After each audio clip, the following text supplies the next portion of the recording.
Gracias. Vamos a empezar lo más pronto posible, ya que su temario es un poquito amplio. Mi persona va a dar lo que les voy a dar un poquito de IR, de absorción atómica y masas. Oscar les va a dar sus repasos de polarimetría y refractometría, ¿ya? Espero que les ayude este repaso que les vamos a dar. Y nada, chicos, a ver, les voy a presentar, vamos a empezar yo.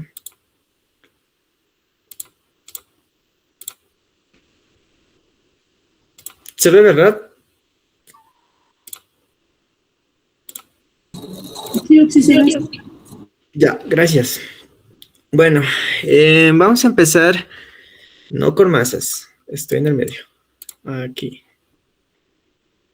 Ahora sí, vamos a empezar con lo que es espectroscopía infrarroja y Raman. Básicamente, lo que vamos a enfatizar, como ya les había dicho, estas son estas tres técnicas que son ya muy importantes en química farmacéutica, ya que la espectroscopía infrarroja, la de Raman y la de masas, estas técnicas van a permitir lo que es identificar lo que es moléculas y conocer lo que es su estructura, verificar pureza de medicamentos, alimentos y muestras biológicas. ¿Ya? ¿Qué mide la espectroscopía de Raman y IR? Básicamente, los enlaces químicos no van a ser rígidos, van a vibrar constantemente como si fueran resortes. Cada enlace va a vibrar de una manera diferente dependiendo de los átomos que lo van a formar, tanto en el IR como en el Raman. Van a estudiar esas vibraciones, van a generar lo que es un espectro que va a funcionar como la huella digital de cada molécula. Entonces ustedes tienen que quedarse con la idea de que cada molécula va a poseer lo que es un espectro único. Básicamente es como lo mencioné en la diapositiva, el IR mide lo que es la absorción de radiación infrarroja cuando la vibración molecular produce un cambio en el momento dipolar de la molécula, mientras la de Raman analiza lo que es esa dispersión inelástica de la luz, que son los fotones, que van a interactuar con los enlaces moleculares sin requerir lo que es cambio de dipolo. Con respecto a sus aplicaciones, tiene varios tipos de aplicaciones. Estas técnicas, como ya lo había mencionado, sirven para identificar lo que es grupos funcionales, como por ejemplo están asociados a grupos químicos concretos como el carbonilo, enlaces de cloro-carbono, con lo que van a permitir esa identificación estructural directa de compuestos orgánicos e inorgánicos. También se le lleva a la parte de control de calidad de medicamentos, estudiar lo que son polímeros, analizar lo que son alimentos, estudios cinéticos y de mecanismo de reacción. También detectar contaminantes y entre muchas otras reacciones químicas que se pretende hacer. Básicamente tiene, como ya les había mencionado, ese enfoque cualitativo y cuantitativo. La parte de qué información proporciona un espectro vibracional, básicamente son tres cosas importantes. La identidad de los átomos, que es qué átomos tiene la molécula, básicamente si las frecuencias vibracionales dependen de esa masa atómica de los átomos que forman el enlace. Los isótopos producen diferentes desplazamientos medibles en el espectro, lo que van a permitir identificar lo que es la composición elemental de la molécula. Lo otro es la estructura molecular, que cómo están unidos. Entonces, el patrón global del espectro que va a reflejar la geometría y simetría molecular. Por último, la naturaleza del enlace. ¿Qué tipos de enlaces existen? Básicamente, es como si yo dijera, el espectro es como el ADN de una molécula, básicamente, ¿vale? Después están los isómeros del hexano. Estos son espectros comparados, se los compara con estos isómeros del hexano. Por ejemplo, todas estas tienen la misma fórmula molecular, van a presentar lo que son espectros muy diferentes porque sus estructuras cambian. La estructura va a modificar esas vibraciones. Por ejemplo, en el hexano tienen una cadena lineal, son bandas características de estiramiento, mientras que en el de ciclo hexano tienen una estructura cíclica que van a presentar bandas adicionales por las tensiones del anillo, modos de deformación del ciclo, que van a diferenciándose claramente del isómero lineal. mientras que el 2-metilpentano es un isómero ramificado. Entonces, la ramificación introduce nuevos modos vibracionales y va a modificar lo que es la intensidad relativa de las bandas respecto al N-hexano. Como ya les había mencionado, tienen que tomar en cuenta que la estructura va a modificar esas vibraciones, aunque tenga la misma forma molecular. Posteriormente vamos a hablar de las frecuencias vibracionales y la ley de Hooke. Básicamente es un modelo, los enlaces químicos se van a comportar como un resorte, como ya les había dicho. Entonces, mientras más fuerte sea lo que es el enlace, más rápido va a vibrar. Mientras más ligeros sean los átomos, mayor va a ser la frecuencia. Un ejemplo clásico que se hace aquí, por ejemplo, es que un enlace triple va a vibrar más rápido que un enlace doble. Entonces ahí están las reglas fundamentales que les estoy mostrando, donde los enlaces fuertes tienen mayores frecuencias y los átomos más ligeros tienen frecuencias mayores también. Entonces, el modelo oscilatorio armónico es el que la ley de Hooke establece que un enlace químico se va a comportar como un muelle. Entonces, la fuerza restauradora es proporcional al desplazamiento respecto a la posición de equilibrio. Ahí está la fórmula donde K es la constante de la fuerza del enlace y yo lo digo micro para acordarme. Es la masa reducida del sistema y cuando se agita un conjunto de moléculas, estas vibran lo que es en frecuencias características, que son las que medimos en los espectros, ¿vale? Si estoy yendo rápido, chicos, me dicen, ¿vale? Luego están las transiciones rotacionales y vibracionales. En esta parte es cuando las moléculas poseen niveles de energía. Sabemos que las moléculas poseen niveles de energía, pero cuando absorben lo que es la energía pueden pasar de un nivel a otro. Esto se lo explica como los niveles vibracionales están acompañados de subniveles rotacionales, lo que va a dar lugar a bandas con estructuras finas en fase gaseosa.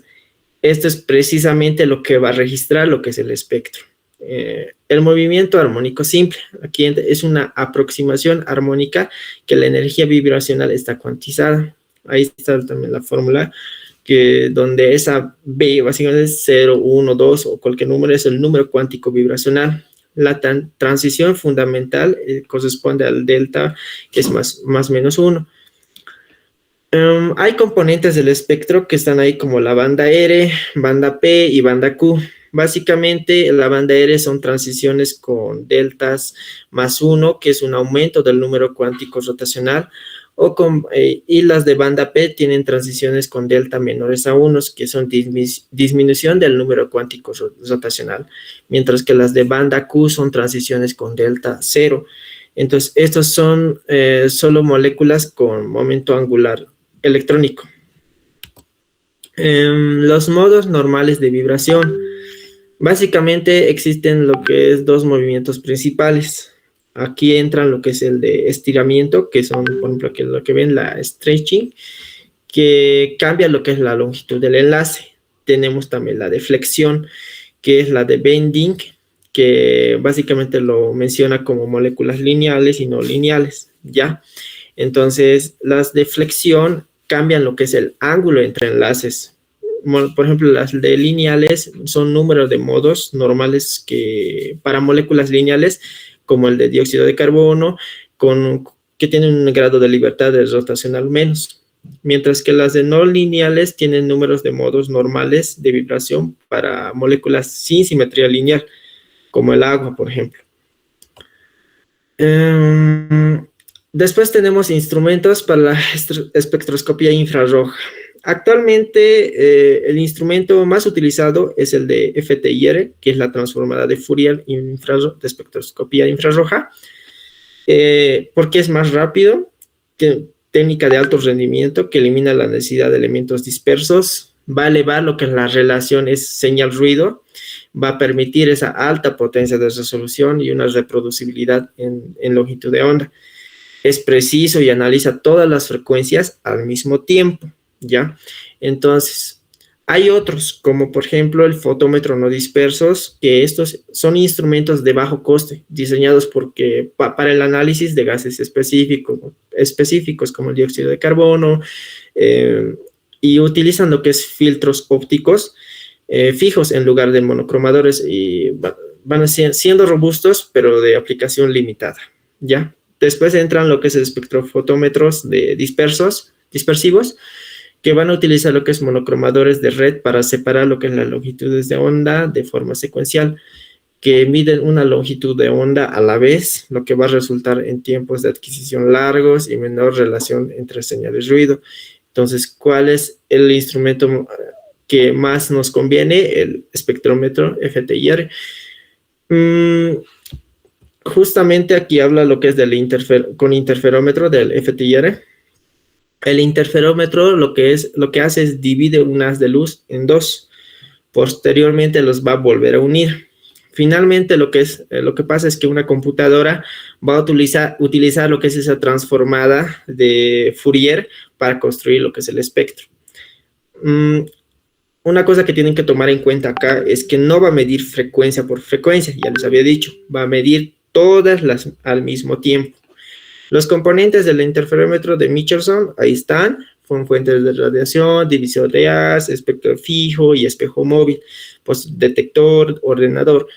Las ventajas claves de esta técnica es básicamente que detectan todas las frecuencias, como ya les había dicho, simultáneamente. Van a reducir ese tiempo de medida, van a mejorar la relación señal-ruido. Las ventajas de Hakinot son de mayor flujo de radiación al no usar lo que es rendijas estrechas, van a aumentar lo que es las tienen una alta precisión en longitud de onda. El uso de un láser, por ejemplo, de neón helio como referencia interna garantiza lo que es una calibración exacta y reproducible del espectro. Bueno, ahora vamos a pasar a lo que es la espectroscopía atómica. Vamos a cambiar totalmente lo que estábamos hablando. Anteriormente estábamos hablando moléculas, ahora vamos a hablar de átomos, ¿ya? La espectroscopía atómica lo que hace es identifica elementos químicos individuales, permite lo que es cuantificar estos elementos mediante la interacción de la radiación electromagnética con átomos en estado gaseoso. Bueno, este capítulo cubre lo que es fundamentos de emisión, absorción, fluorescencia, los métodos de atomización, la instrumentación y el tratamiento de interferencias. En la espectroscopía atómica vamos a ver el análisis de dientes, se lo dice. Ejemplos, por ejemplo, se lo compara con dientes modernos con antiguos. Esto se puede conocer por la exposición ambiental a diferentes metales. Ahí están lo que es dientes modernos de Cracovia, Polonia, que tienen espectros con 5 elementos detectados: plata, antimonio, yodo, mercurio, plomo. Tienen una composición relativamente simple, representativa de la exposición ambiental moderna, mientras que un diente histórico es la de Spitsbergen, Noruega, que tienen mucho más complejos con 18 elementos que están ahí, y básicamente refleja lo que es una composición ambiental mucho más diversa. 3 técnicas analíticas, como ya les había mencionado. ¿Qué es lo que pasa en la espectroscopía de absorción atómica? Emisión, absorción, fluorescencia. La emisión básicamente es el átomo lo que va a emitir luz. La absorción es cuando el átomo absorbe la luz, y la fluorescencia es cuando primero se absorbe la energía, luego va a liberar la luz. Esto es, por ejemplo, la fluorescencia va a utilizar un láser, una lámpara externa que va a excitar esos átomos, y al retornar al estado fundamental va a emitir lo que es una fluorescencia. Por ejemplo, está la detección de plomo a 405, creo que lo vi en sus diapos, pero lo puse con una resolución de 0,2 nanómetros, ¿ya? Justo esta, creo que es esta. ¿Cuáles son las ventajas? Tiene una alta sensibilidad. La espectroscopía atómica puede detectar lo que es cantidades extremadamente pequeñas, ¿ya?, de elementos. Por tanto, aquí se utiliza, por ejemplo, la lámpara de cátodo hueco de acero, que detectan picos nítidos de hierro, níquel, cromo, como pueden ver en la imagen, con líneas más débiles de iones. Tiene una alta resolución que permite distinguir lo que es esas líneas muy próximas, ¿ya? Después entramos lo que es a la atomización. En la atomización, para analizar lo que es un elemento, primero se debe convertirse en átomos libres. Tomen en cuenta eso, ¿ya? Esto puede hacerse mediante lo que es llama o horno de grafito. Llama es un quemador de premezcla, como dice ahí. Básicamente se puede utilizar acetileno como combustible, cianógeno como oxidante, aire, oxígeno, y a diferentes temperaturas se puede manejar, pero solo las gotas finas van a alcanzar esa llama. Tiene un tiempo de permanencia menor a un segundo, entonces la llama tiene un cono azul que básicamente es como una capa interconal y un cono externo. El horno de grafito básicamente es un horno de 38 milímetros calentado eléctricamente para espectroscopía atómica, que va a permitir atomización en un entorno cerrado, aumentando lo que es la sensibilidad respecto a la llama, entonces mucho más sensible. Es ideal para muestras de pequeño volumen, mucho más pequeñas. Y bueno, plasmas acoplados inductivamente, ISPs. Los plasmas ISPs alcanzan aproximadamente hasta desde 6.000 a 8.000 kelvins. Gracias a estas altas temperaturas, logra lo que es atomizar prácticamente cualquier átomo, ¿ya? Ahí pueden ver la antorcha de ICP, cuáles son sus componentes claves, con bobina de carga, tubo de plasma, entradas de gas refrigerante, gas de plasma, aerosol de muestra, caperuza de cuarzo, como se lo dice. Están los nebulizador ultrasónico, que reduce lo que es ese límite de detección en un orden de magnitud, y un cristal de piezoeléctrico genera lo que es aerosol que pasa por un desolvatador de membrana antes de entrar lo que es el plasma. Esos son componentes, básicamente. Después vamos a hablar de cuál es su efecto de la temperatura respecto a la distribución de Boltzmann. Básicamente, aquí la explicación más sencilla que les puedo dar es que a mayor temperatura, más átomos estarán excitados. Entonces, la temperatura es la que influye directamente en lo que es en la intensidad de la señal. Justamente ahí la sensibilidad de la temperatura es la absorción atómica, no es tan sensible a la temperatura como la emisión atómica, que es exponencialmente sensible. Un cambio de 10 kelvins produce lo que es variaciones de 4%. Entonces, básicamente es como ya les había mencionado, que a mayor temperatura, más átomos van a estar excitados, ¿vale?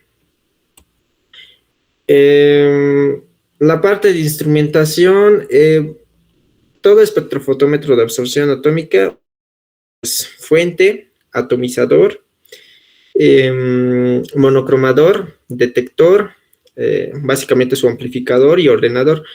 Ahí está la fórmula para la absorbancia, que se calcula como básicamente menos el logaritmo de la presión sobre la presión inicial. Entonces, ¿qué es lo que se hace en la corrección de fondo? Básicamente, no toda la señal proviene del analito, ¿ya? También lo que existe ruido, por eso el equipo elimina automáticamente estas interferencias.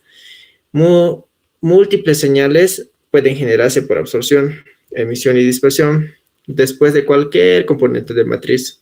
La llama, el plasma y el horno se le hace la corrección de fondo y es esencial para obtener lo que es señales analíticas precisas. Ahí están los píxeles adyacentes, que es un valor medio de píxeles a ambos lados del pico.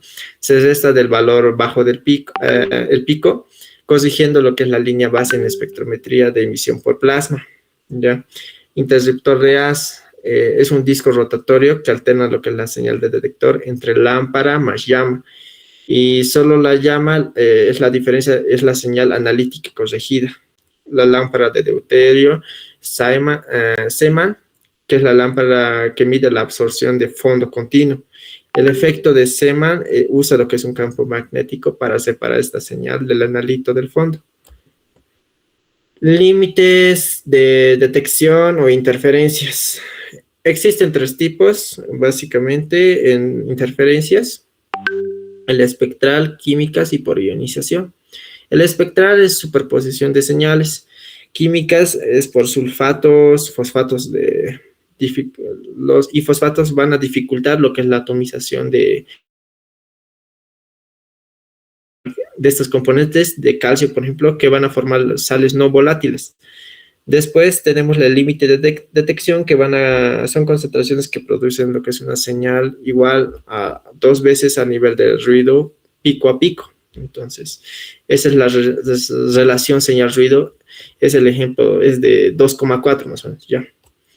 Vamos a entrar al siguiente tema, que es la introducción a espectrometría de masas. Básicamente, aquí la espectrometría de masas no va a utilizar lo que es luz.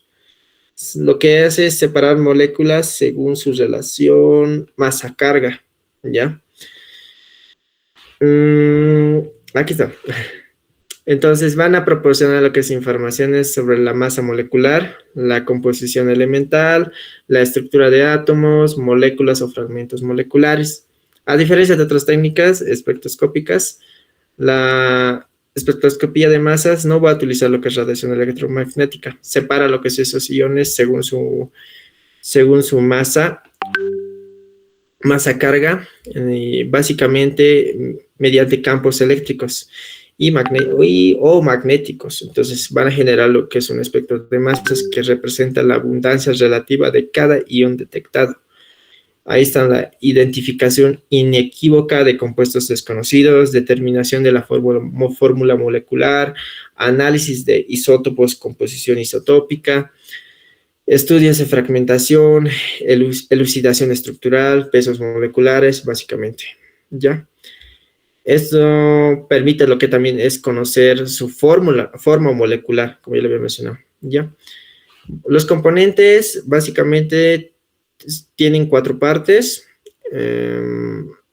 Básicamente es, según el tipo de espectrofotómetro y la naturaleza de la muestra, básicamente lo que va a pasar es que va a tener una introducción de muestra, un inyector, una fuente de ionización, un analizador y un detector, ¿ya? Aquí está. La ionización por impacto electrónico básicamente es cuando la molécula recibe un bombardeo de electrones, ¿ya? Esto produce lo que es muchos fragmentos, una alta fragmentación, y es ideal para identificar lo que es estructuras. Son espectros reproducibles. Las condiciones estandarizadas van a permitir comparar lo que es espectros con bases de datos de referencia. Tiene una limitación principal que requiere que la muestra sea volátil y térmicamente estable. No es adecuada para macromoléculas, básicamente. Ionización química. La ionización química, a diferencia del impacto electrónico, esta técnica va a producir poca fragmentación. Entonces, por eso permite observar mejor lo que es la masa molecular. Aquí, por ejemplo, como ya les dije, la ventaja clave es que el espectro simplificado con el ion molecular es claramente visible. Se utiliza el gas reactivo, su mecanismo es transferencia de protones, básicamente. El poder de resolución. A ver. La resolución lo que indica es que también puede separar dos masas muy parecidas, ¿ya? Por ejemplo, ahí tienen lo que es, que se define lo que es cuantitativamente como donde M es la masa del pico y delta M es la diferencia de masa entre dos picos que se consideran resueltos, generalmente con un valle de 10% entre ellos. Entonces, un valor de, mientras mayor sea la resolución, más preciso va a ser el instrumento. Ahí está, por ejemplo, baja resolución es un R de 500 a 2000, más o menos. Separa lo que es masas nominales enteras, adecuadas para un análisis rutinario y compuestos de baja complejidad. Pero un R mayor a 10.000 es de alta resolución y lo que pasa es que permite lo que es distinguir masas con diferencias de milésimas de unidades de masa atómica, lo que es esencial para determinar fórmulas moleculares exactas en cualquier tipo de estudio. Después tenemos lo que es patrones de fragmentación, que básicamente es cuando los fragmentos obtenidos permiten reconstruir lo que es la estructura original de la molécula. Es como armar un rompecabezas, básicamente, ¿ya? Entonces aquí está la ruptura alfa, que es la escisión del enlace adyacente a un heteroátomo o grupo funcional, muy común en cetonas, aminas, éteres, que genera lo que es iones estabilizados por resonancia. Pérdidas de pequeñas moléculas como eliminación de agua, monóxido, dióxido de carbono, básicamente indican es una indicativa de alcoholes, ácidos carboxílicos y ésteres. El ion bencilo y tropilio.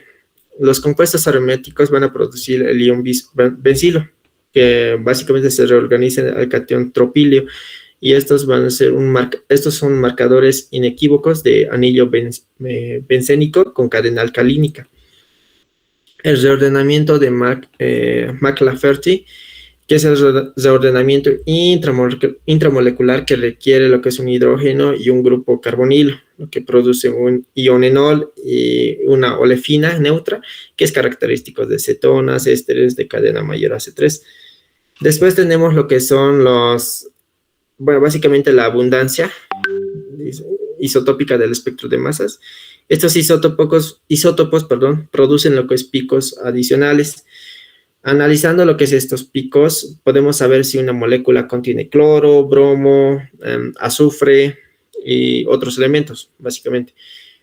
En resumen, la espectroscopía de masas combina lo que es ionización, separación por masa-carga y detección para identificar lo que es compuestos. Básicamente la resolución y la regla del nitrógeno y los patrones isotópicos son herramientas esenciales para su interpretación, ¿ya? Básicamente, entre las tres pruebas que habíamos hablado, tienen el mismo objetivo: identificar sustancias, pero cada vez uno lo hace de forma diferente, ¿ya? La espectroscopía IR, por ejemplo, y Raman van a estudiar, como ya les había dicho, las vibraciones de estos enlaces químicos, mientras que la espectroscopía atómica analiza lo que es elementos individuales mediante lo que es emisión, absorción de luz. Y la espectrometría de masas identifica con lo que es compuestos, separando lo que es sus iones según la relación masa-carga. Juntas, básicamente forman las herramientas más importantes en un análisis químico, básicamente en los que cualquier tipo de investigación que quieran hacer ustedes. Estas son técnicas muy precisas que los pueden ayudar a determinar masa molecular, entre muchas otras cosas que ya les había mencionado. Bueno, eso sería por parte de mí, chicos. Muchas gracias. Ahora les va a seguir. Si tienen alguna consulta, duda o pregunta, me lo hacen saber. Y si no, va a pasar su compañero, su auxiliar Oscar.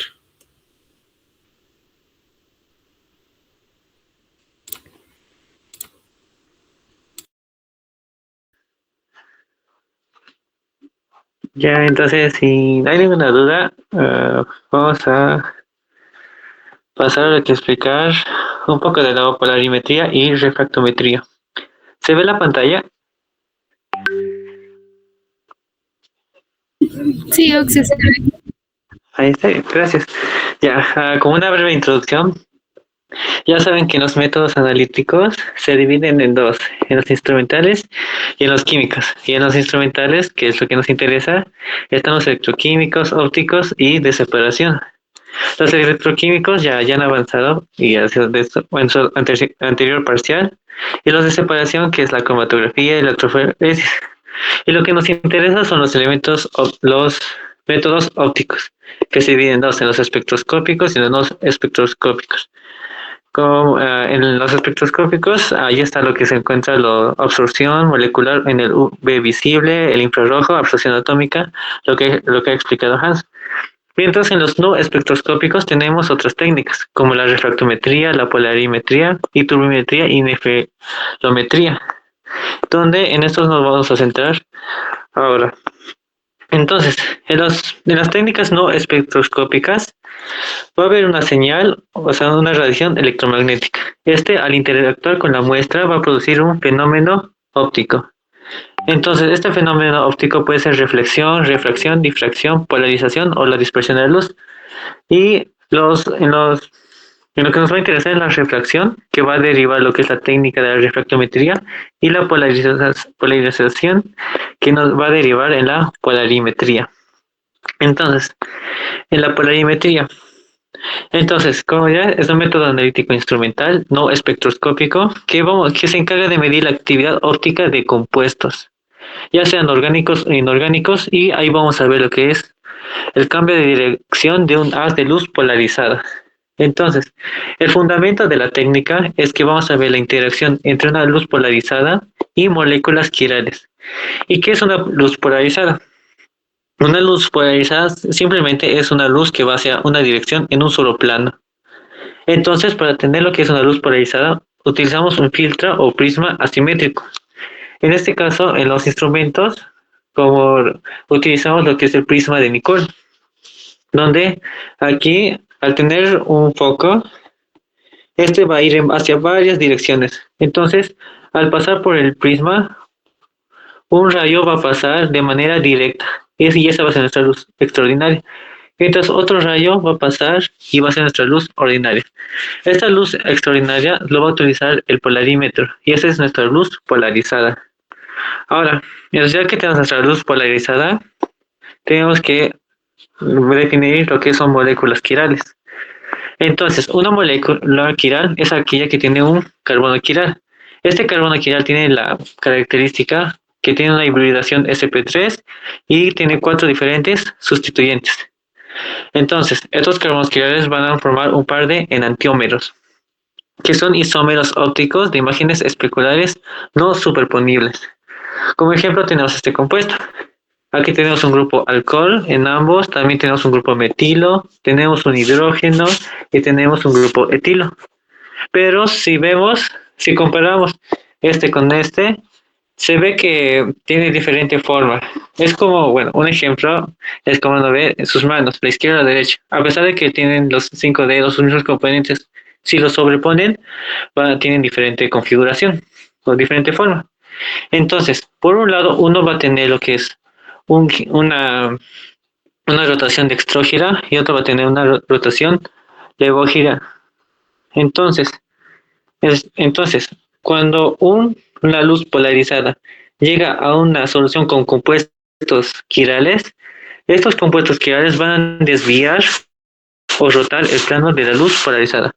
Y ahí vamos a tener lo que es el ángulo de rotación. Entonces, si tenemos un ángulo de rotación que va hacia la izquierda, va a ser levógira o negativa, y el ángulo nos va a salir negativo. Y si el ángulo va hacia la derecha, va a ser dextrógira o positivo, y el ángulo va a ser positivo. Entonces, como hemos visto en el laboratorio, en la práctica de polarimetría, cuando vamos a manejar el instrumento, nos ha dado esta imagen o esta imagen, que nos indica que es levógira, o esta imagen o esta imagen que es dextrógira. Y una vez que hemos tenido esas imágenes, lo hemos tenido que llevar a esta forma, donde es el punto de ajuste correcto. Y de ahí medimos el ángulo que ha rotado, que es en grados sexagesimales. Y para medir lo que es la concentración, utilizamos lo que es la ley de Biot, donde relaciona la concentración con el ángulo de rotación, la longitud de la cubeta y la rotación específica del compuesto. Entonces, para la polarimetría se utiliza un polarímetro, donde aquí sus partes, de manera externa, tenemos aquí lo que es una fuente luminosa, entonces de aquí va a pasar y se va a juntar con el filtro polarizador. Entonces aquí vamos a tener una luz polarizada que va hacia una dirección. Tenemos otro filtro y aquí es donde vemos ya en el ocular en nuestra escala. Entonces, y aquí también hay la placa de Laurent y también tenemos los tubos polarímetros donde colocamos la muestra. También el accionamiento con lo que ajustamos hasta llegar a hacer la corrección. Y de manera interna tenemos nuestra fuente de luz que se utiliza lo que es una lámpara de sodio, de vapor de sodio de 589,3 nanómetros. O también se utiliza una lámpara halógena. Después tenemos el filtro polarizador, que ya hemos dicho que utiliza el prisma Onicol, pero los polarímetros más actuales utilizan un tipo Polaroid. Entonces tenemos la luz, el filtro y vamos a tener nuestra luz polarizada. Y después tenemos lo que es nuestra cubeta. Y el largo de esta cubeta puede ser de 1 a 2 decámetros. Y esta longitud es la que utilizamos en la ley de Biot. Entonces, la luz va a pasar y tenemos otro filtro polarizador, que es el analizador, donde aquí tenemos un disco de 0 hasta 180 grados y aquí va a compensar lo que es el ángulo que se desvía. Y por último, el detector, que es el ojo como hemos dicho, el ojo del operador, donde vemos esta imagen y lo tenemos que ajustar. O si no tenemos una dextrógiro, lo ajustamos y va a ser un detector fotométrico. Entonces, para la calibración se utiliza, hay que ajustar lo que es el blanco. Entonces, en el tubo polarímetro utilizamos el solvente, que es agua destilada, y lo ajustamos a cero. Y también para la calibración se utiliza soluciones patrón de sacarosa, donde al realizar lo que es las disoluciones tenemos que llegar a la rotación específica teórica. Unas limitaciones de esta técnica de la polarimetría es de que no sirve para compuestos aquirales. Si, necesariamente tiene que tener un carbono quiral o si no, no se va a poder detectar. Otro problema que presenta también es de que no va a ser difícil en mezclas racémicas. Por ejemplo, si tenemos una solución que tiene 50% de un compuesto de dextrógeno y otro 50%, el ángulo de rotación nos va a salir cero. Entonces, esto es para estas soluciones que solo tienen como un compuesto. Y ya también otra limitación es de que si colocamos lo que es en la cubeta soluciones turbias o coloridas muy oscuras, lo que es esta luz se va a ir perdiendo y no vamos a poder detectar. Y otro problema también es de que concentraciones altas va a perder lo que es la linealidad. O sea, ya nos va a dar concentraciones erróneas. Bueno, algunas características de las muestras o que hay que tomar en consideración en una muestra es la temperatura, porque esto va a afectar directamente a lo que es la densidad. Y al haber un aumento de la temperatura, va a haber una disminución de lo que es la rotación específica. Otro elemento que hay que tomar en cuenta es la longitud de onda, donde va a afectar lo que es el ángulo de rotación de la muestra. Aquí, como hemos dicho, aquí se utiliza en todos los parámetros una lámpara de vapor de sodio que nos da una longitud de onda de 589,3 nanómetros. Y eso es un valor estandarizado, porque si cambiamos nos va a dar otros valores ya en todos los compuestos. Otra cosa que hay que tomar en cuenta es la presencia de burbujas de aire, ya que esto va a desviar lo que es la luz y nos va a dar resultados erróneos. También hay que tomar en cuenta la naturaleza del solvente, que puede afectar lo que son la solvatación y puentes de hidrógeno. Y otra también es tomar en cuenta la mutarrotación de los carbohidratos. Como que cuando colocamos un carbohidrato en agua, se va a ver como un intercambio de posiciones alfa y posiciones beta. Entonces hay que esperar a que haya un equilibrio anomérico para hacer recién la medición. Técnica en la industria alimentaria azucarera se utiliza para determinar concentración de carbohidratos, como la sacarosa, glucosa o fructosa en diferentes muestras, como jugos, mieles o melasas. En la industria farmacéutica se utiliza como control de calidad. Esto para identificar los activos quirales, o sea, los enantiómeros, porque es importante identificar que sea dextrógiro o levógiro. ¿Por qué? Porque, por ejemplo, un ejemplo es la talidomida. Porque la talidomida en su forma dextrógira se utiliza como relajante, pero lo utilizamos como relajante para las mujeres embarazadas. Pero si lo utilizamos en su manera levógira, lo que va a pasar es que es un agente teratogénico. Entonces, este va a ocasionar deformidades en el feto de la mujer embarazada. También otro caso es el ibuprofeno. En su forma dextrógira va a tener su aplicación clínica, pero en su forma levógira no va a tener ningún efecto sobre los pacientes. Así que es importante identificar por qué es dextro y por qué es levógira. Y también otro es el análisis clínico para evaluar la concentración de metabolitos como carbohidratos y aminoácidos. Ya. Eso es todo por polarimetría. Ahora, en la refractometría. Entonces, en la polarimetría medíamos cómo la luz afectaba lo que es la rotación de las moléculas quirales. En la refractometría vamos a ver cómo la luz se refracta. Y aquí vamos a medir lo que es el índice de refracción en medios transparentes de líquidos o sólidos.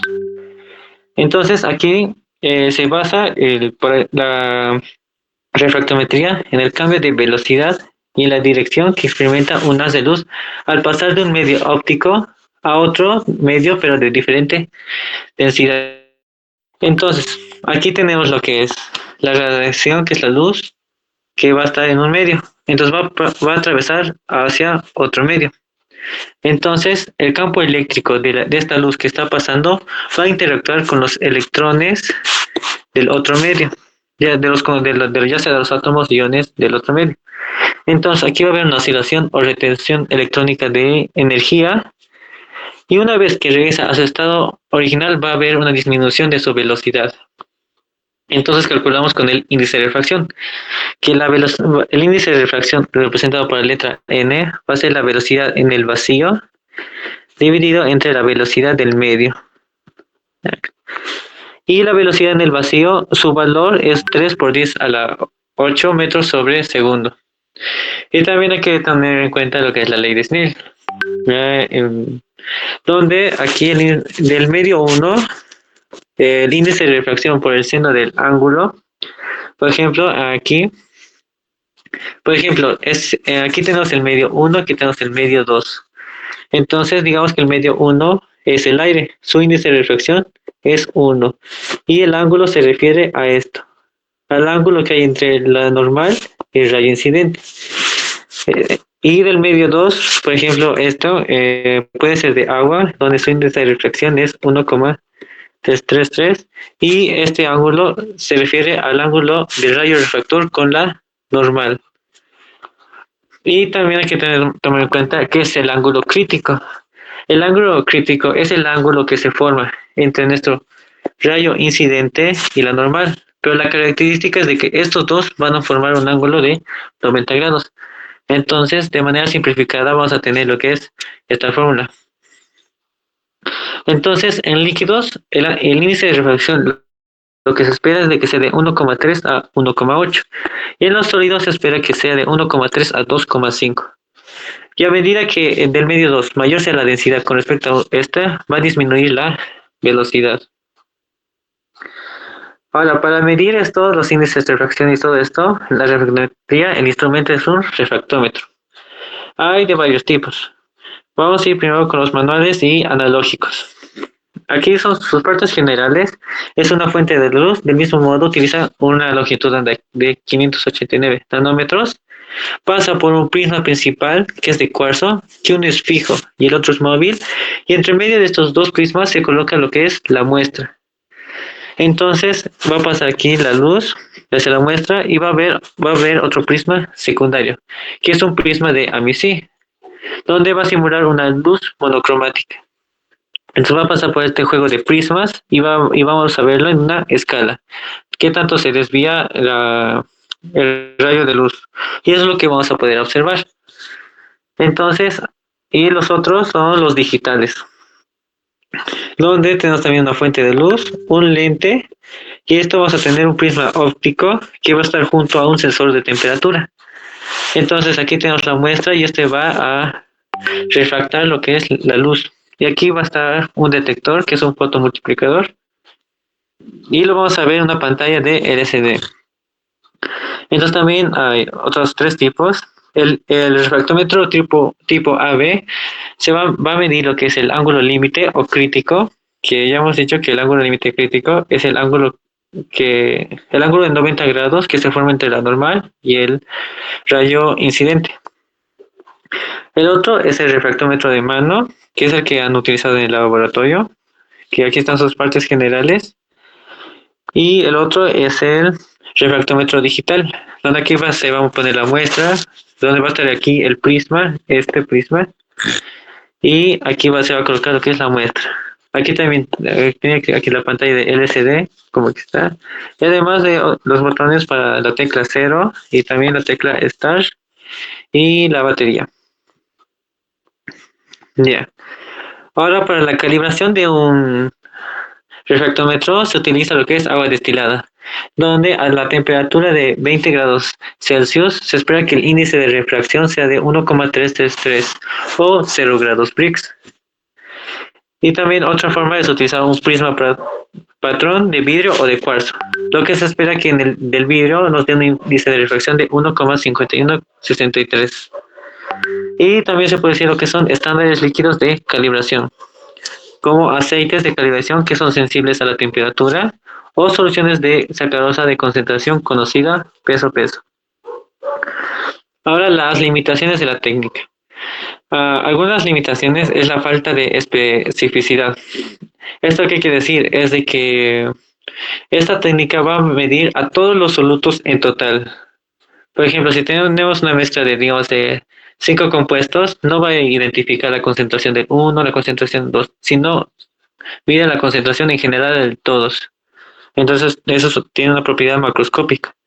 Otra también es de que a altas concentraciones se rompe la linealidad, ya en los grados Briggs o en los índices de refracción. Y también que el otro es que su uso mayoritariamente es en líquidos, transparentes o semisólidos. Ahora, en la muestra tenemos que tener en cuenta lo que es la temperatura, ya que si va a haber un aumento de la temperatura, va a disminuir la densidad. Entonces va a haber un aumento de la y por ende vamos a tener un menor índice de refracción. Y la solución a esto es lo que es el ATC, que es el control de temperatura que está en los refractómetros digitales. Otro también hay que tomar en cuenta es la evaporación de los solventes, también la luz cromática dispersa, que aquí, aquí se puede dispersar, pero la solución es este prisma de Amici, donde lo va a centrar en un solo punto. Después hay que hacer la limpieza de lo que es donde colocamos la muestra con una solución de alcohol y agua, y hay que tomar también en cuenta la turbidez y partículas en suspensión de la muestra. Ahora, las aplicaciones que tiene esta técnica, primero son en alimentos y bebidas, que se mide en grados Brix, donde mide los gramos de sacarosa por 100 gramos o 100 ml de la disolución. Otros en la industria farmacéutica, donde para medir porcentajes de peróxido de hidrógeno, metanol o la evaluación de la concentración de solutos totales en la orina humana. Y en la industria química va a haber la determinación de puntos de congelación, ya sea en grados Celsius o Fahrenheit, la concentración de ácidos y bases y el porcentaje de pureza de solventes orgánicos o sales inorgánicas. Aquí vamos a hacer unos pequeños ejercicios, así como repaso. Vamos a hacer el primero y vamos a ver si da tiempo para otro. Ya, entonces en el primero dice, calcular la rotación específica de la brucina, si su rotación es de menos 3,5. Entonces aquí el ángulo de... Ya. Entonces aquí nos dice que el ángulo de rotación es de menos 3. Entonces la concentración se dice 9,88 gramos entre 94,6 ml de etanol. Aquí dice que no hay cambios en el volumen de mezclar, así que ese va a ser el volumen total. Y la solución se midió en un tubo de muestra de 5. Entonces aquí la longitud es igual a 5 centímetros, pero tiene que estar en decámetros. Y de 5 centímetros a decámetros es de 0,5 decámetros. Ya. Y por último dice, ¿cuál sería la composición de la brucina en etanol si se exhibiese en una rotación de menos 11,5 grados? Entonces esto es de la muestra. Al medirse las mismas condiciones. Entonces aquí se utiliza lo que es la ley de...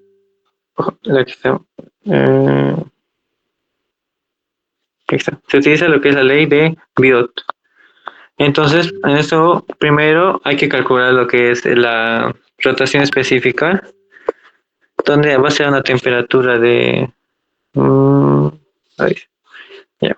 Entonces aquí va a estar la temperatura por un cierto ángulo. Entonces, aquí lo que va es aquí la concentración sería 9,88.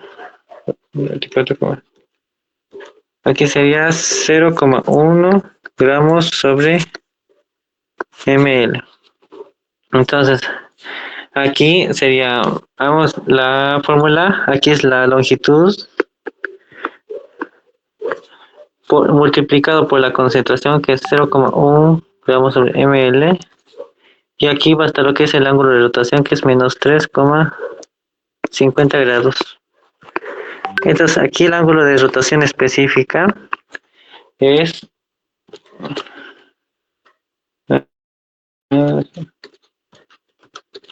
de menos 70 y sus unidades serían grados ml dividido entre decámetro gramo.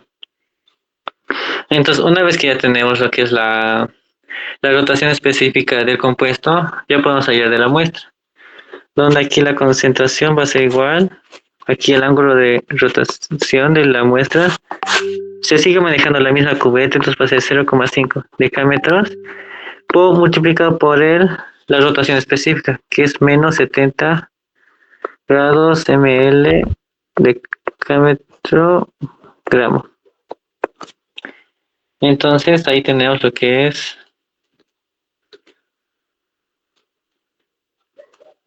5 por 70.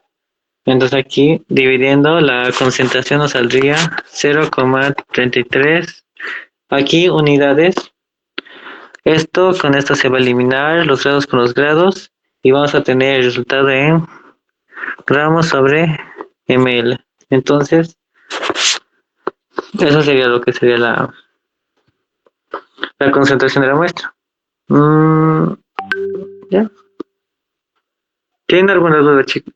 ¿Tienen alguna duda?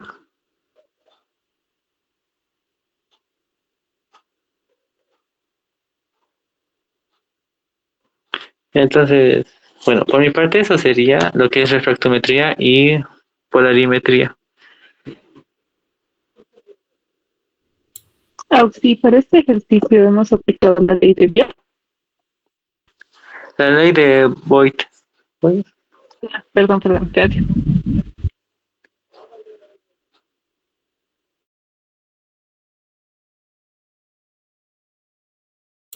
Nadie más, chicos, sus preguntas. Bueno, vamos a cualquier consulta o duda que tengan, nos las hacen saber a mi persona o a Oscar. Nosotros vamos a estar atentos también en estos días, tratando de responder sus mensajes, obviamente. Y estudien, chicos, sé que van a poder aprobar ustedes, son capaces, son buenos, y, se ganaron mis respetos, no hacen trampa, así que por mí, siempre ustedes son mejores, mejor que Bioki todavía. Así que ánimos, chicos, se puede, ¿ya? Estudien siempre, no hagan trampa en los exámenes, porque eso es lo que a nadie le gusta, porque uno estudia y otro no estudia, y el que no estudia tiene buena nota y no se ve bien, ¿verdad? Entonces, ánimos, chicos, cualquier consulta que tengan, nos los hacen saber. También vamos a estar el día martes ahí recibiendo consultas, también nos vamos a ver en el laboratorio. Y eso sería, chicos, por nuestra parte. Gracias, nos vemos. Vayan a ver el partido, vayan a cenar. Gracias, Auxi. De nada.